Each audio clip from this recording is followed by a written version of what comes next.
Let's do the next topic. This is the last thing that we will discuss that is relevant to Bayesian networks. And the question that we are going to ask now, where does this Bayesian network come from? We have gone to death trying to understand, given a Bayesian network, what do we do with it? How do we do inference and so on and so forth. The point is, where does it come from? Who creates these Bayesian networks? Where do these probabilities come from? It's actually an important question if you want to really do something in practice. Let me also take this point and take a moment and tell you globally where we are. So we said this is the course in AI. We want to build intelligent agents. What is intelligence? Well, solving complicated problems is intelligence. So we spent a lot of time doing problem solving. A star, local search, this, that, and the other. Then we said the ability of to represent information, knowledge, and reason with this knowledge is intelligence. So we learned two ways to represent knowledge: logic and Bayesian networks, and two ways to do inference: resolution or satisfiability, and in this case, probabilistic inference. Then we said an intelligent agent needs to take good actions, good decisions. How does it take good actions? It takes good actions by using minimax if it is playing a game against somebody or another agent. It uses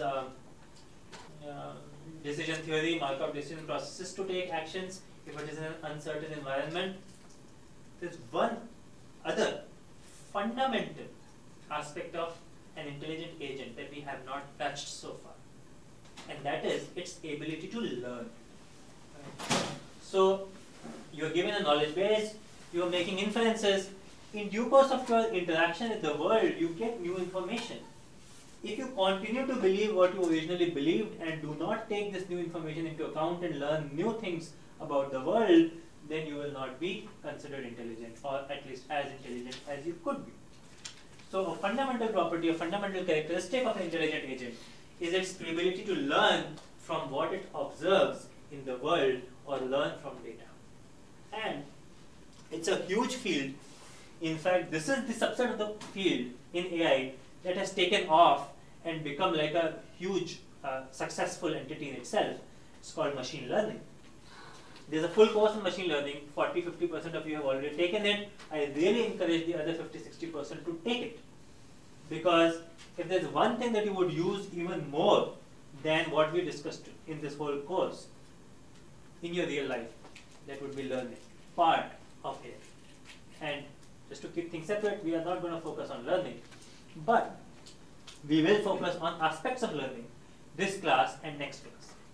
And in this class, we are going to focus on learning Bayesian networks. We have done inference using Bayesian networks. Now let's see how we can learn Bayesian networks using data. And in that context, a simple learning problem is the parameter estimation problem. I have this structure. I now need to estimate the probabilities. It's actually easy to come up with this structure, at least if we're talking about smaller structures. There's a domain designer who knows that when burglary happens, alarm happens, so there should be an edge here, there should be an edge here. You do some intuition, you create this network. It may not be perfect, but you can create a structure using your own intuition. But does it know whether it happens exactly 0.03 probability or 0.04 probability or 0.1 probability? It knows that it happens with low probability, but what is the exact probability? Humans are not good with numbers.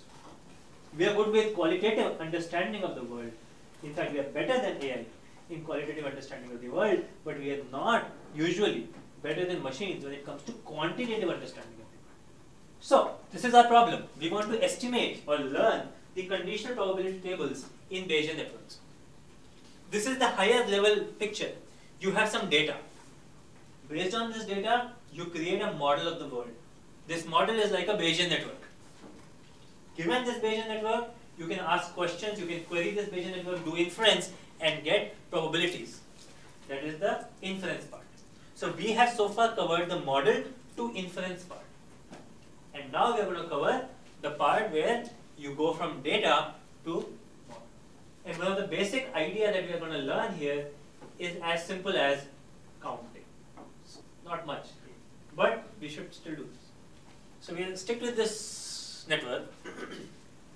If I wanted to estimate the probabilities, what do I need? Burglars. Yes, and earthquakes. But you know, what would be my starting point really? My starting point would be some point in different points in time where, say, burglary happened and alarm did not go off and John called or whatever it is. Some sort of historical data where some of these things happened, some of these things didn't happen, and then you can use that data to estimate probability distributions. So let us suppose I put in this alarm at many places who had equivalent John. Let's say we are just talking about earthquake, burglary, and alarm, just to keep our things simple. So we put this alarm in many places, and we got some historical data which said when earthquake did not happen, burglary did not happen, alarm did not go off 1,000 times. And then it happened that earthquake did not happen, burglary did not happen, but alarm went off suddenly out of the blue, say 10 times. And so on. Earthquake happened, burglary happened, and alarm went off 5 times. And say earthquake happened, burglary happened, but alarm did not go off. Such a crazy combination. We never observed this, obviously. So this is our data. Yes. How do you get the count up the negative cases? What kind of negative? The nothing, nothing, nothing. Do you say you just sampled at different points in time, and it's so you are asking harder practical questions. But let's stay theoretical for now, and okay. Let's suppose we can get this kind of data. Yeah, exactly. You can come up with some tricks. About 5 years. It's not 5 years worth of data. Okay, so let's take it. So if I showed you this problem and I told you that this is my Bayesian network and I want to estimate these probabilities, what will you do? For example, what is the probability that alarm goes off given that there is earthquake and there is burglary? 5. It's 1. Divided by the sum of. Come on. Okay, again, we know that earthquake happened and burglary happened. What is the probability that alarm is going to go off? 1. What are the cases where earthquake happened and burglary happened? The last one and the second last one. 5 times alarm went off, no times alarm did not go off, probability 1. Let's take the other example. What is the probability that earthquake did not happen, burglary did not happen, and then alarm went off? 10 over 1,000. Exactly. 10 over 1,010. Simple. What are we doing? Counting. That's it. Actually, we are doing the same idea. What was the idea of we have different samples, we are generating probability by dividing the right samples. That's it. Nothing really deep happening. So we get these probabilities. That's it. Now, coming back to the last point which I fortunately started with. If earthquake happened and burglary happened, then alarm went off with probability 1. So I will say 1. But is that a good idea? It is clear that this probability has to be high. But what? There are two problems with 1. First of all, any deterministic dependencies makes life of gift sampling miserable. But more importantly, what happens is that we cannot believe that certain states are even possible. And that breaks reality. See, why satisfiability did not work out? Why logic did not work out? It does not believe that some other states are possible. There was no notion of improbability. Bayesian network has this notion, and we should use that notion. We should not say that something is just not possible at all. Because zero probability is never going to happen. Some case will happen sometime. Somebody fudged with the alarm, or the battery ran off, or something happened, and earthquake and burglary both happened and alarm did not go. Our system will not even believe it is possible, and so it will give wrong information. So in general, in learning, we do not want 0 or 1 probabilities. This is my challenge. So a very simple solution is called smoothing. The idea of smoothing is that nothing is impossible. Everything happened. I will take probability mass from the really common events and give a little each to the less common events. But every event is possible with a very small probability. So here the idea is I shave off a little bit of probability mass from the higher counts and pile it on the zero counts. And a very simple solution to do this is called Laplace smoothing, also known as add-one smoothing. You say that each event was observed at least once. Or not at least once, just once. This is like a virtual count. This was never observed with data, but we know that every event was observed once. That's it. So add 1 to all frequency counts. Okay? And now you can, instead of choosing 1, you can choose m. M can be less than 1, greater than 1, depending upon your problem and model. But the idea is the same. So let's say we add 1. So nothing happened, 1001 instead of 1000. But where we had 0, we now have 1. And that changes my probability slightly differently. So this remains high, but this is not 1. Of course, by adding 1 here, this is no longer as high as we want it to be, so we may choose to add, say, 0.01 or something. But the point is, we will just make sure that there are no zeros. Well, this is like cheating. Like you don't have enough sample data, and you just say, I will arbitrarily put some kind of. So do you think that it will ever be the case that we will have infinite samples? It will never be, but we will always have limited data. Yeah, that's true. And we always have to do the best we can with the limited data. It's not this full solution, full answer to your question. This is not the optimal strategy. In fact, this method of counting is not the optimal strategy.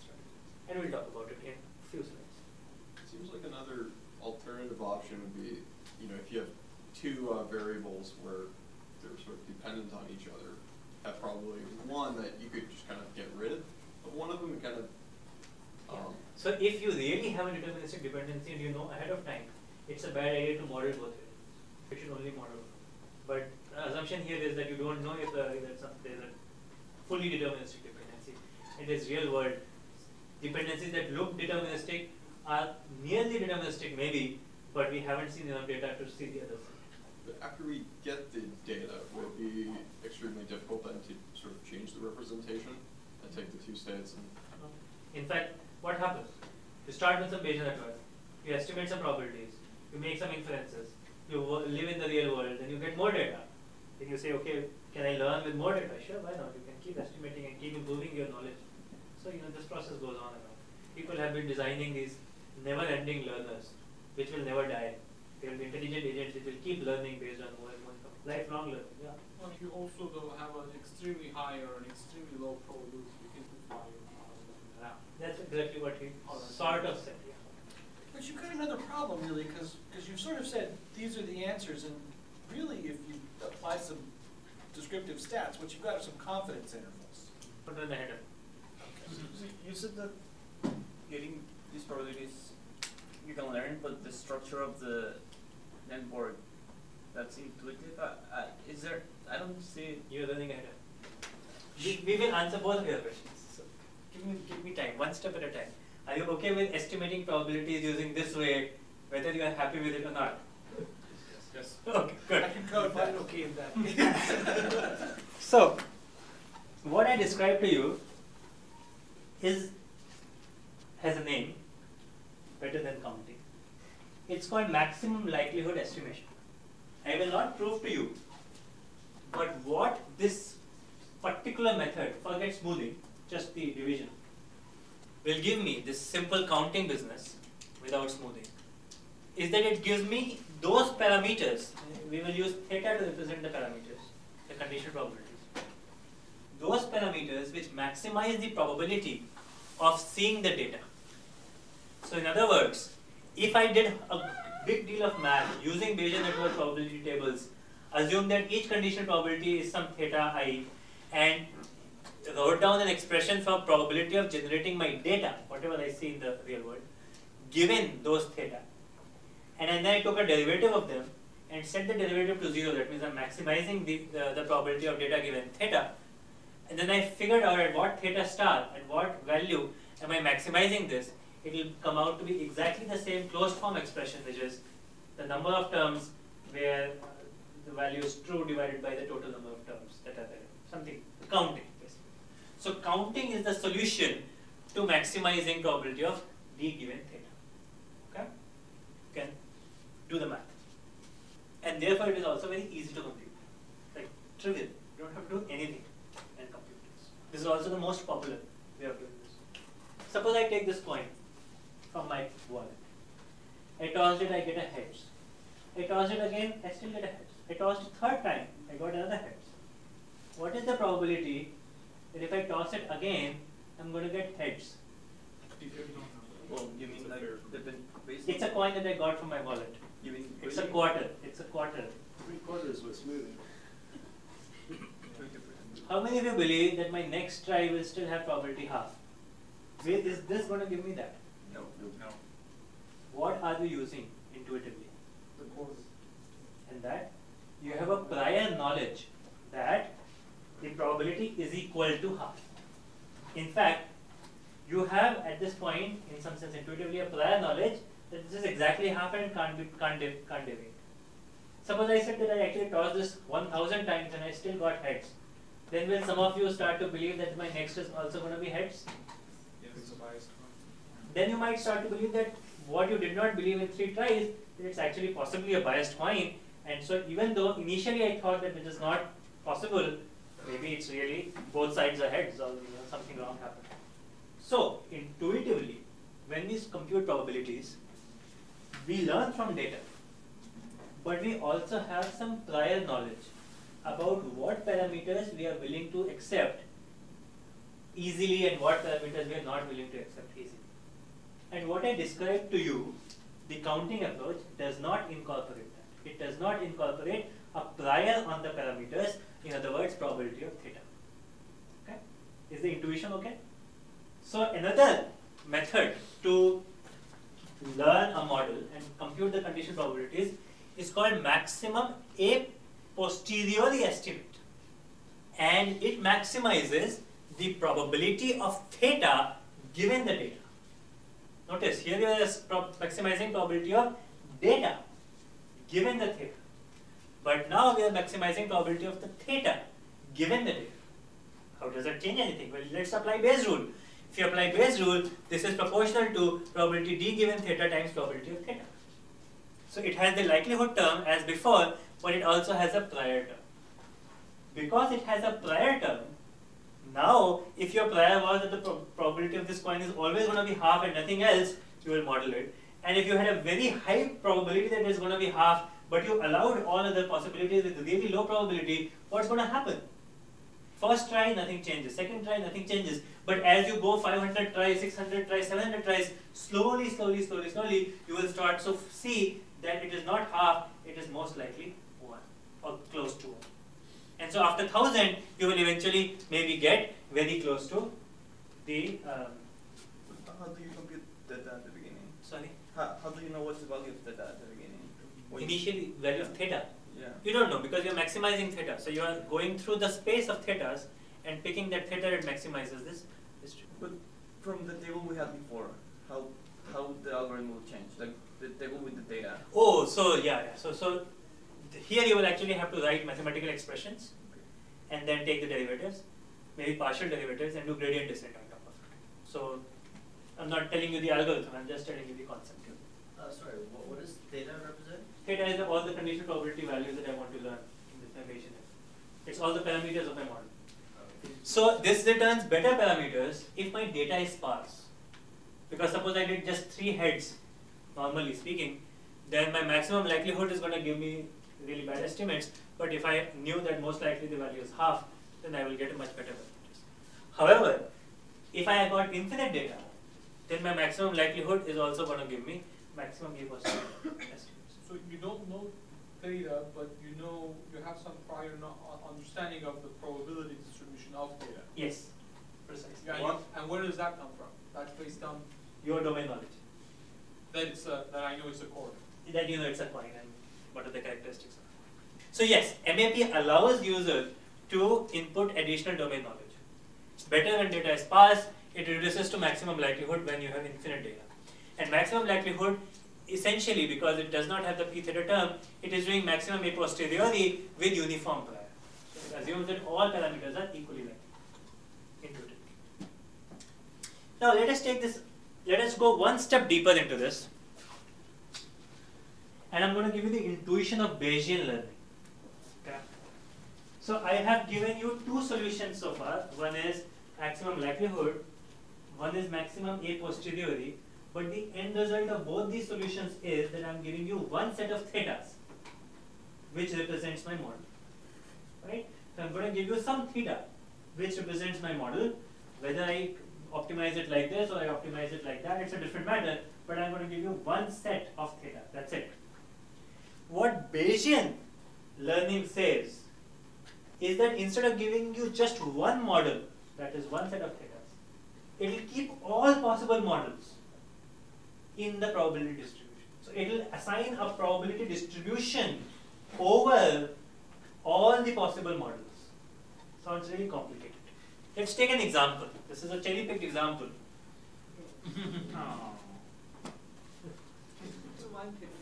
It's a lime-picked example also. Actually, I'm picking more limes than cherries. So, so that we can fit it, but the intuition will make sense.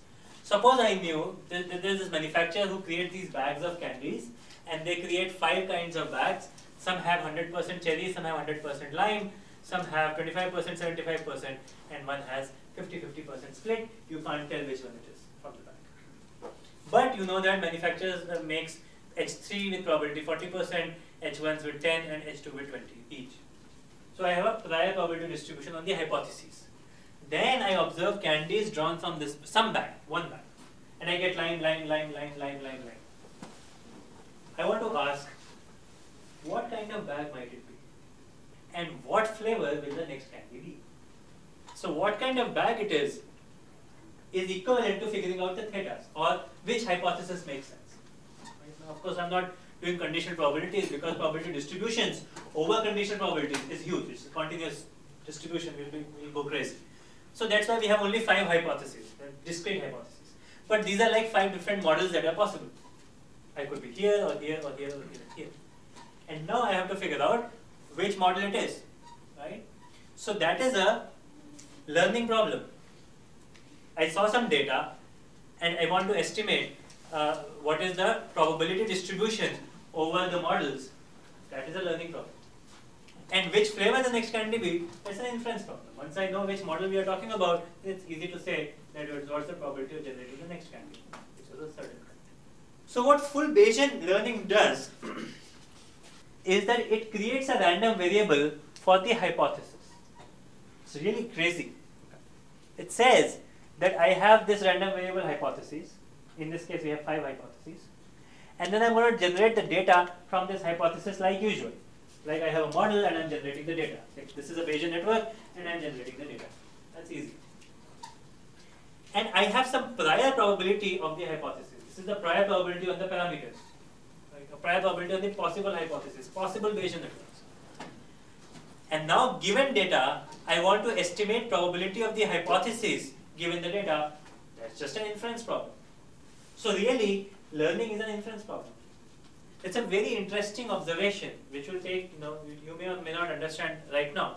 But in a Bayesian setting, in a full Bayesian learning setting, there is no difference between inference and learning.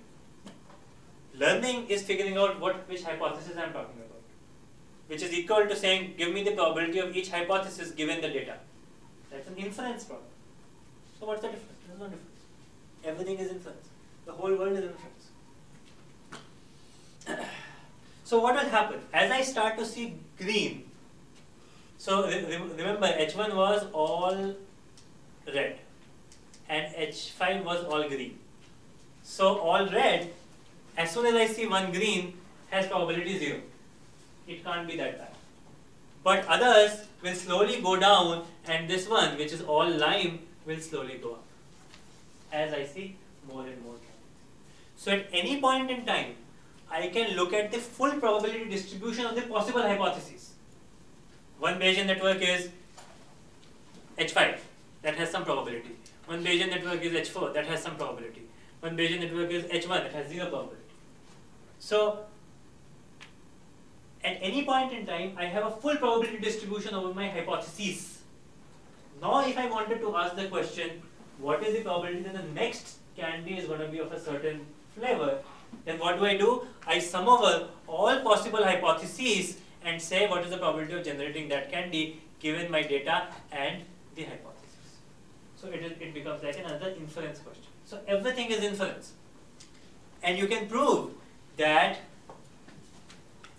this kind of learning, where I am maintaining the whole probability distribution over all possible Bayesian networks, is optimal. It's called Bayes optimal.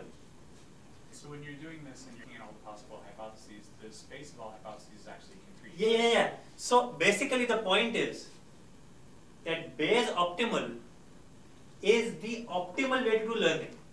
Can we ever do it? Rarely. Because right now I'm just showing you 5 hypotheses. If I have one theta that I want to estimate, a point, and I am creating the whole, maintain the whole probability distribution over my belief of what the theta is given the current data, that's already a continuous distribution we're talking about in single variable.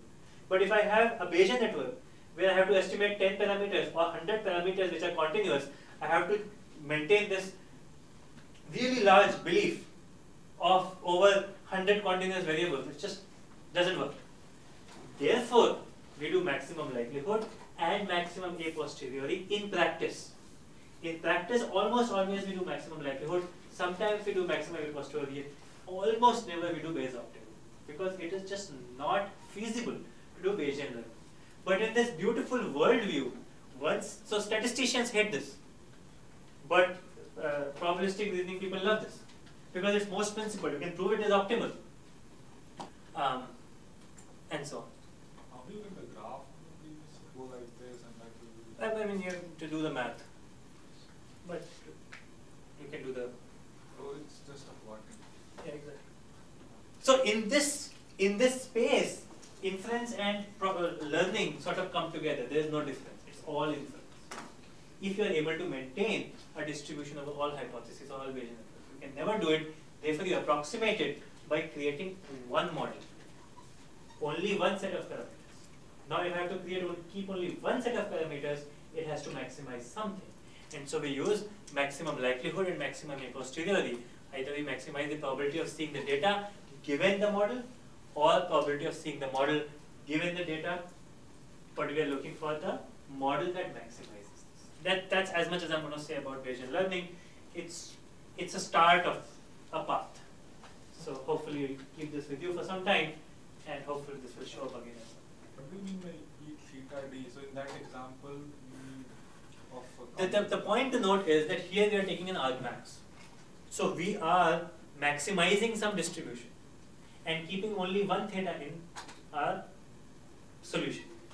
So therefore we construct one Bayesian network, which is the Bayesian network that comes from maximizing this probability distribution. In the full Bayesian network setting, we will maintain the whole space of possible Bayesian networks, and with each Bayesian network, we will have an associated probability that this is the right model. Science never happens in a Bayesian optimal way. Science happens, this is my theory, that is your theory, we fight and one theory stays. We never say that there are 100,000 theories and each theory has this probability distribution. Now based on these different theories, tell me what the next prediction is going to be. Okay, I'm going to sum over all possible theories and come up with one prediction. That never happens. We maintain one theory that we believe approximates the world the best, and we stick with it. Because we as humans can never keep track of all possible theories. So I mean, simpler than this would be to have a distribution on each variable independently. Yeah, and that may not be a good idea, because that may under approximate. I mean, you can do that and be better than just having one theta, but that independence may not be true, because the distribution of this may depend on the distribution of it. The joint distribution may not just look like a multiplication. Okay, let's move forward. So up until now, what we had been saying is that given a qualitative Bayesian network, we will just learn the probability tables. But a criticism came, where does the structure come from, right? Why is the human-generated structure a good structure? So ideally, an intelligent agent should not just re-estimate the parameters, but also be able to re-estimate structure. Actually, the theory thing is that, like, sometimes your theory is a combination of two other theories. Like light is both a particle and a wave. Two theories. Good. Sorry, you showed me a counter example to what I just said. And you're right. And sometimes you would predict using this theory, and sometimes you So predict. like it's likely that it will behave as a wave, so. But suppose there were 10,000 characteristics of light, and we had only exactly one wave, but you didn't know, and you had to create this whole space. We also tend to find those answers very unsatisfying because the physicists are looking for a grand unification. They're a little disappointed that they've got 2 or 3 in this world. And biologists don't mind. In biology, each organ is super specialized to do their thing. You can have a different theory for that organ. Physicists won't like it. They want one. But it's still different from what Bayesian learning is saying. Bayesian learning is saying that I don't know for sure what the theory is. Therefore, I'm going to keep the whole space of possible theories. There is one theory, but I don't know it. That's what Bayesian learning is short on. Okay, let's move forward. Learning the structure. It's not hard. Just search through some space, right? Now you know, given any new problem, what is it? It's search. Even learning Bayesian networks is just search, but it is search in continuous parameters. So we have to talk about argmax and derivatives. But here we are talking about search through discrete space. It's even easier. So it's a search space through network structures. Sure, why not? So whenever we have search problem, especially discrete search problem, what are typical techniques? Hill climbing or heuristic search, or that's it. Sort of something like that. So what will we do? Well, we will create a structure. Can we evaluate the structure? I have given some data. I have been given some data. I created a structure. Now given the structure, I know what parameters need to be learned, right? I need to learn a conditional probability table for each node. Given the data, can I learn it? That's what we have been doing it. So we know how to learn the parameters given my data and a structure. I need a kind of structure which maximizes my some kind of likelihood function, some kind of score function. So I need to define some scoring on top of my Bayesian network and then search through that space. That's it. So simple example would be heuristic local search. So for each structure, learn parameters, pick the one that fits the observed data the best. Suppose I was really doing this, learning automatically. In practice, what would happen is that we will keep adding edges and keep making this network more and more connected. Because every little edge will give me more parameters, and because I now have more parameters, I will fit the data just slightly better. So that's a big caveat. And the caveat is that we will really, in practice, if we just did this, end up fully connected, because we will keep adding the likelihood better and better and better. But we know as people that really complicated and fully connected network is not what we are looking for. We are looking for a very simple network that explains my data the best. This would be like getting a whole bunch of points and saying, I can draw a line through there, and I can do a 40-degree polynomial, and the 40-degree polynomial will fit the 40 points better, but it's a crappy model. Yeah. And those of you who have done the machine learning course will connect this to overfitting. That given more parameters, I can fit my data. Given d plus 1 parameters, I can fit everything perfectly, but that's never a good model.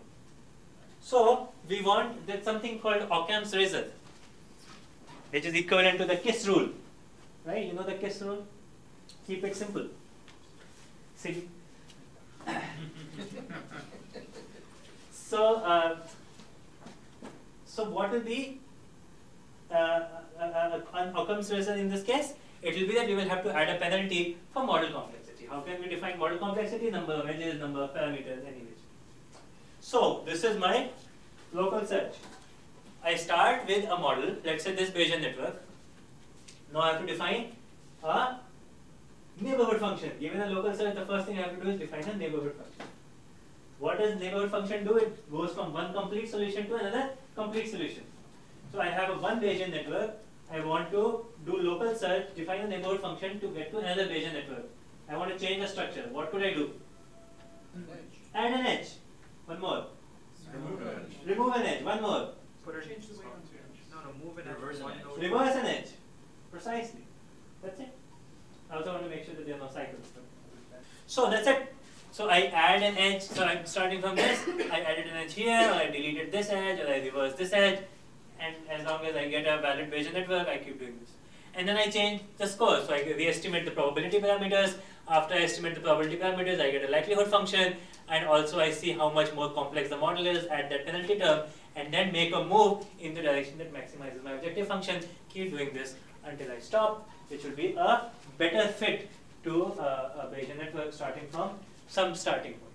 And if you have a human given Bayesian network, then you can start from there and make it better. If you don't have a human given, then you can start from a random network and make it better. Yes. So how do you choose the starting point? So in local search, the starting one has to be a valid solution. Yeah, you can create a valid graph or no. Basically, all disconnected is a valid solution. If a human gave you a Bayesian network qualitatively, then you can start from there and make it better. So you can start from any there. Yeah, of course. Only Any so that valid Bayesian. Yes. But you're learning the probabilities based on the structure that you define at the beginning. Yes. So the probability will match the structure. Like Yes. how I don't see how you compare one structure against the other if you when you're learning it based on the structure. So Yeah. So because you are for each structure, you learn the parameters that best explain the data. yes. But how good it explains the data is still a score. This is the probability d given theta, or yeah. So you see how good the probability of observing this data is given my parameters, given my structure. But that means you need to know to have previous knowledge. No? You need to have data, Yes.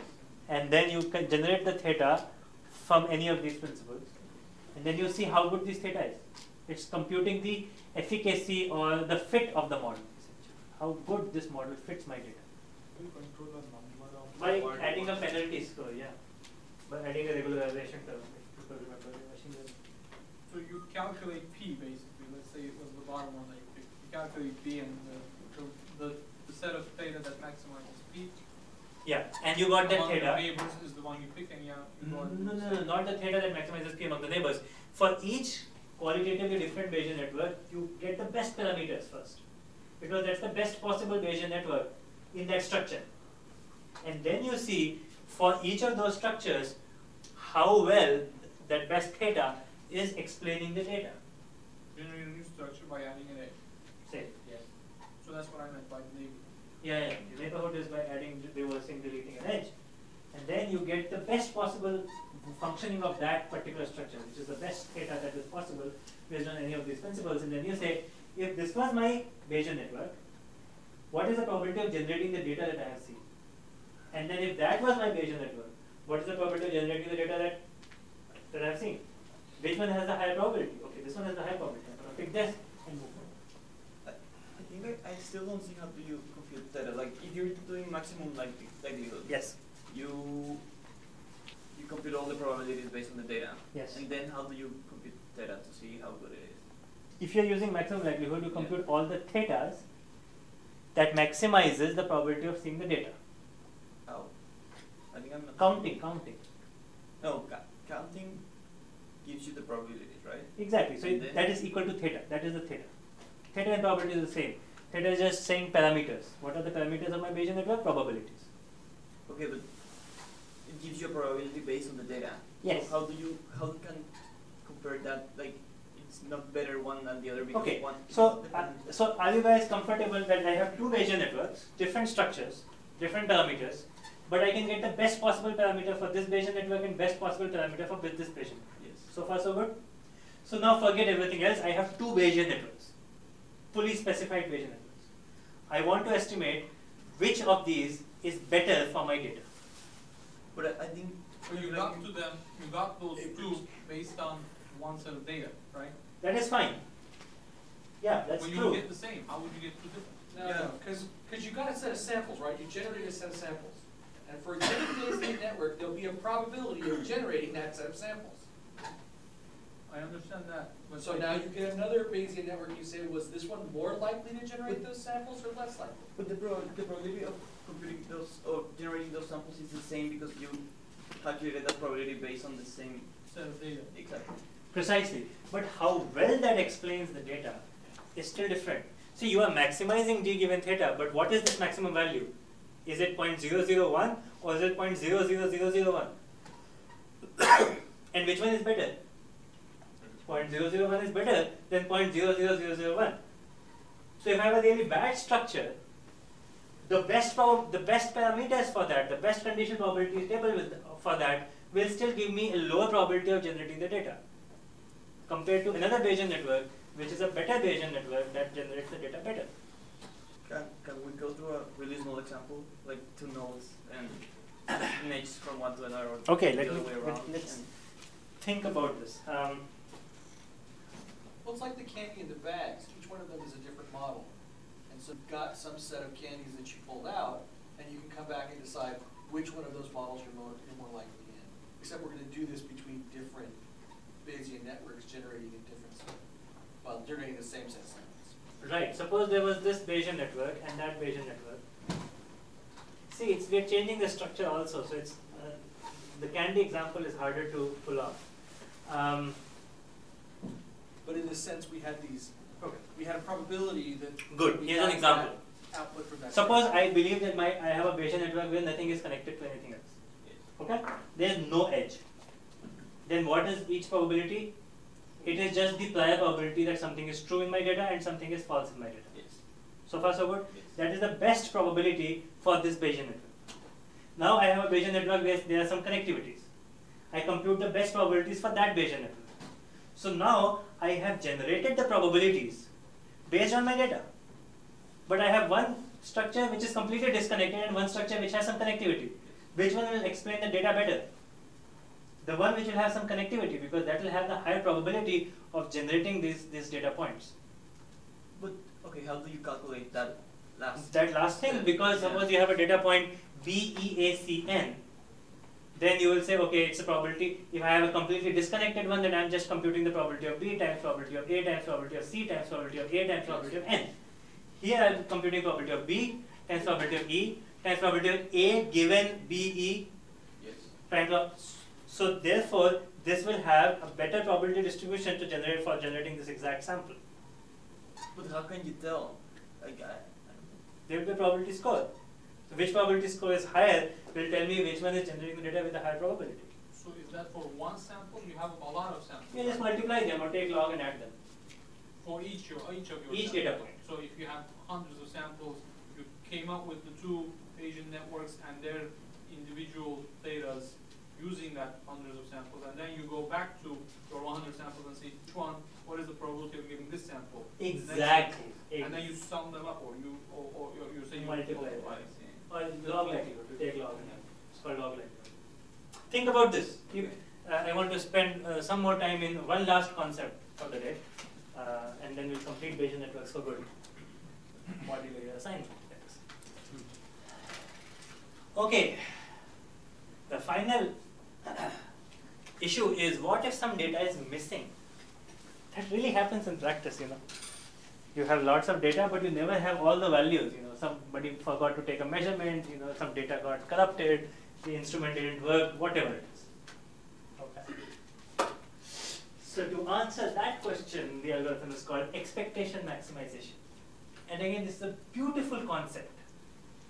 Very general concept. Even more general than expectation maximization itself, and definitely more general than Bayesian networks. We will use this example, really simple example. A goes to B, B goes to C. This is my data: 0, 1, 1, 1, 0, 0, 1, 1, 1, 1. I don't know, 0. Okay. Now, can I compute probability of A given this data?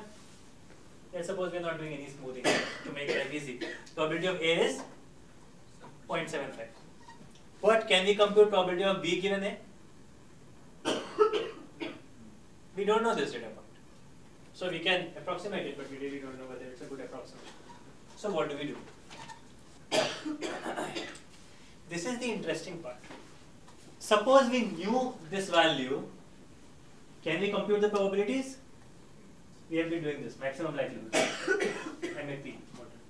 That is the learning part. We are maximizing some function, we can compute this probability as a maximization function. Now suppose we knew these probabilities, that's the interesting part. Suppose we knew all of these probabilities. That means our Bayesian network was completely well specified. Can we guess this question mark? What is that? What is the problem called? Inference. If I completely specify Bayesian network and then say A is true, C is false, that's my evidence. Compute the probability of B, That is my inference problem. We have been doing this throughout our class today. So it's interesting. If I knew the whole Bayesian network with all the conditional probability table, I can estimate or guess the missing data. If I knew the missing data, I can estimate or learn the conditional probability tables. The problem is, we don't know both. This will happen again and again in your life. There are two sets of data points. This is not known, this is not known. This depends on this depends on this. Man, what do I do? Here is a very general solution that does not give you global optimum, but gives you a local optimum. Then you guess. And then that's it. That is called expectation maximization. We just like to give good names to. What? Can you repeat it again? Yeah, Can you go back? of course. I'm going to give you the example. But the intuition is important. Two sets of data. This depends on that, that depends on this. What do? Start from some point. Just estimate some value here. Just assume something. Now you have assumed this, I can compute this. Now keep this fixed, compute that. Keep this fixed, compute that. Keep doing this until It stays the same. Only for probability greater than 25. Property is not there. for Bayesian networks it does not diverge. It is guaranteed to hit a local optimum. It is guaranteed to converge and it will converge to a local optimum. Depending upon what you started, it's like local search. Actually, it is local search. But let's go through the functioning of the example. So this is a chicken and egg problem. If we knew the missing value, it will be easy to learn CPT. If we knew the CPT, it will be easy to infer the probability of missing values. We don't know either. What do we do? It's called expectation maximization. Start somewhere. Let's say we started here. Let's say all of these probabilities are 0. By the way, this is for illustration only. In reality, never start with 0. Moreover, never start with similar ideas, similar values or something. Just randomly pick something that is much better than starting with some predefined deterministic strategy. So don't pick everything to be 0.5 or something. Just randomly start. Okay, so let's do the E step, the expectation step, inference step. I know the Bayesian network. I want to estimate the probability of question mark equal to 1. What is that? That's an inference problem. It's B given A comma not C, which is equal to B, P A B not C divided by P A not C, whatever. I can compute this. What will it be? Probability of A, B not C, 0.75 times 0. So now I have estimated my question mark, it is 0. Now, if we know that this is 0, can I re-estimate my probabilities? Let's do maximum likelihood. So what is B given A? It's 2/3 false. So it's 1/3. Yep. 0.33 and so on. This is the maximization step. We are doing maximum likelihood. So this is maximum likelihood. It's counting, but we could have done MAP over. Now when you do this, what is the probability that question mark is equal to 1? So it is probability of B given A and not C. Probability of B given A is 0.33. Probability of not C given B is 0. Not C given B is 0. Clear. Because this 0 and this 0 is the same. Now if we even repeat this, we will not do anything else. So yes. To infer the value of B, we do P of A and C. A and C are exact 0 or 1s, but so P can be. So how do we get the, like? Is it always that we get a 0 for B or some probability number between? We will get a 0. So we will get a probability. We will get a probability value. So what do we do? There is something called a soft EM and there is something called a hard EM. So in hard EM, what we do is that whatever is a higher probability, we assume that is the value. So if my probability in the E step comes out to be 0.6, then I will make this 1. If the probability comes out to be 0.3, I will make this 0. In the soft EM, can you guess what would we do? You just assign weights to make it 2 data points and not count it 1, but count it 0.6 or 0.4. So you don't say that I know this value for sure. You say that I know this value only probabilistically. So it will be 0 with a weight 0.4 and it will be 1 with a weight 0.6, let's suppose. And then instead of counting 1, when you are doing maximization, I count this as 0.4 sample or 0.6 sample. And of course, which works better? Soft EM. Soft EM works much better. Always do soft EM, never do hard EM. 4 1s. space down 0. to 0. Does it mean they are converged or we are still? Yeah, it's converged. Because if these parameters don't change and this becomes 0, then we are done. But we never do hard even. Okay, so that's the algorithm. You guess probabilities of nodes with missing values, compute the probability distribution given missing values, update the probabilities, repeat until convergence, guaranteed to converge. This is the summary of what we have learned today What about does learning. local optimum actually mean in this case? Sorry? What's local optimum actually mean? Local optimum actually mean? It means that this does not give you the best combination of parameters. So what are all the parameters? The missing probability values and these missing values, such that it maximizes the probability of seeing the data. So given the data, I can do better, but we have just picked the local.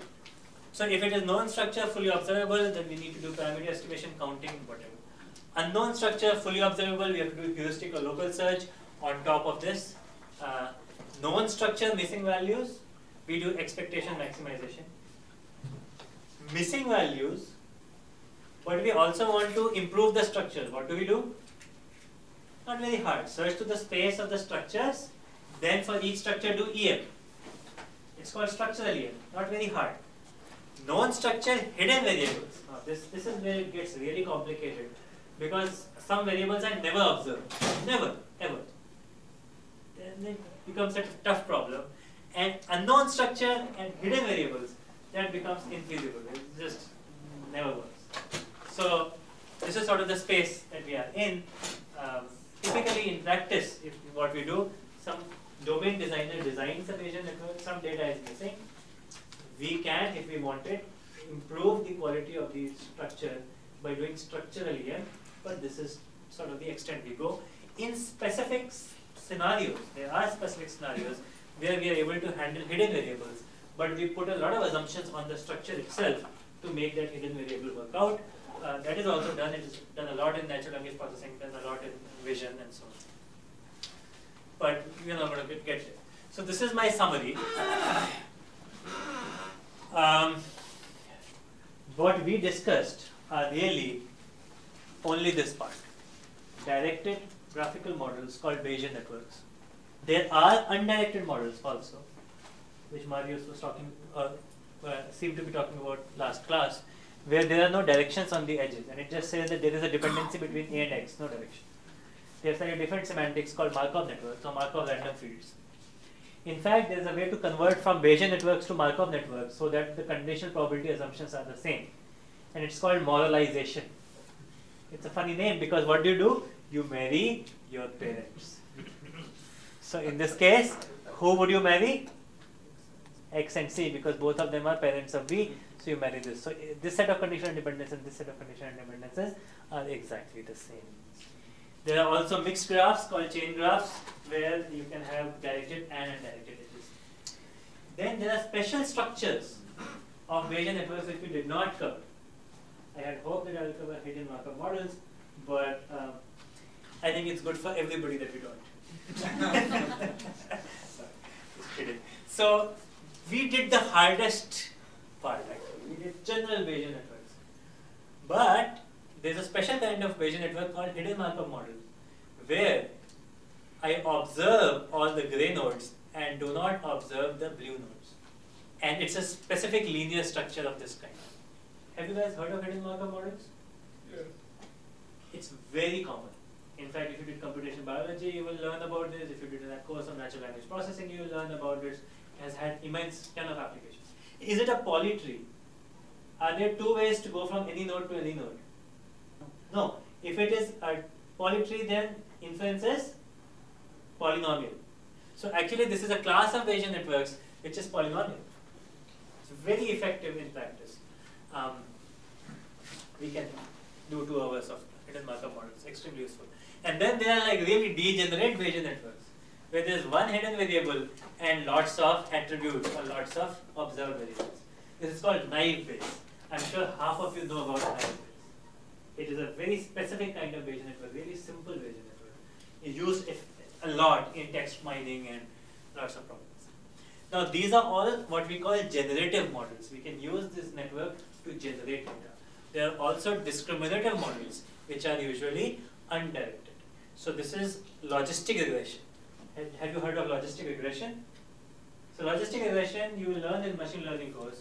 Logistic regression is a very simple analog to naive Bayes, where you have a discriminative version. Similarly, for HMNs, there is linear chain CRFs, linear chain conditional random fields. And for general models, you have general CRFs, general conditional random fields. So it's a huge space. It's a beautiful set of frameworks. It is extremely effective in practice. If you're interested, you should take the course either here or on online Coursera, for example, which is a full course on probabilistic graphical models. But we will end our discussion on these.